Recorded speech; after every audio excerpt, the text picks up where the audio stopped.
and Isiah seems to think that's what kept him off the Dream Team. Would you agree with that? I think I agree, and I agree. Part of it, Michael is like mad at Isiah. No, come on. One, grow up. We're all above 50. That was then. Two, MJ really doesn't hold. He's competitive like that with anything. You can play anything against MJ, and he's going to be that same competitive person. You can pitch pennies. He's going to be, he's going to look, mine is cool. He's going to be that person. So it's not a bad person. That's MJ. That's why he's the greatest of all time.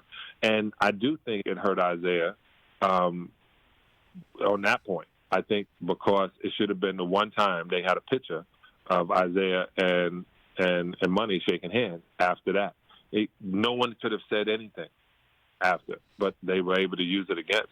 And like Isiah said, the only two people he heard ever said anything about the Dream Team was Scotty and Malone.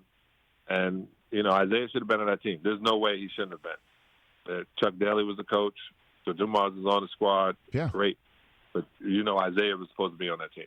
But it's fine. He was on Dream Team too. No, I know that, but the fact that he wasn't, so I guess that's what it was. It was personal against Isiah that Jordan would be there and saying, "I'm fine playing with Dumars and for Chuck Daly, but I just can't have Isiah on the team." Michael wouldn't do that.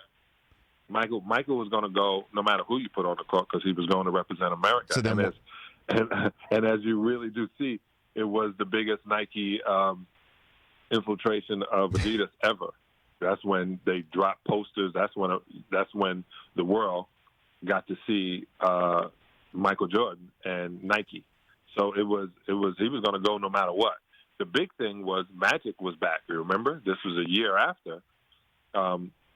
It was the next year after the HIV, and then it was after he handed the trophy off to Michael, and he had to get Larry Bird to play.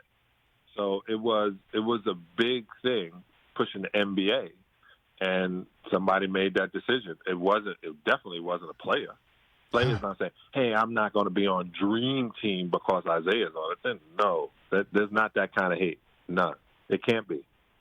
So who made the decision? Do you think, John? God rest his soul, David Stern. What he wanted to promote as the NBA. I think the NBA marketing was a part of that. Like he's Isaiah is one of the greatest players that I've ever played against, and one of the greatest players that ever played in the NBA. But if in the stats that we're bragging about, Steph Curry, one of the greatest point guards to play, Isaiah had those numbers in year 6 and beyond. So and he never was. Isaiah was always there. The deal was somebody obviously didn't want to promote the mentality or what we had going on. They were moving on. Check out what they moved on to. They moved on to Phoenix. They moved on to the Utah Jazz. The Chicago Bulls were the staple.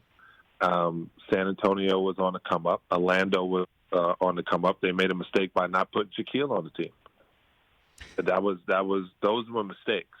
And if you were going to market, because that would have been the different team. But they needed to have Stockton on that team. We needed Chris Mullin on that team. We had an unbelievable look. Chris Mullin, one of my favorite players. People forgot he was on Dream Team. You needed that. So it was. I think it was a mess up. But I think the mess up came from the backlash from the world media about what happened with the Bulls. Hey, you watched all the way to the end. Thanks for that. Watch more right here.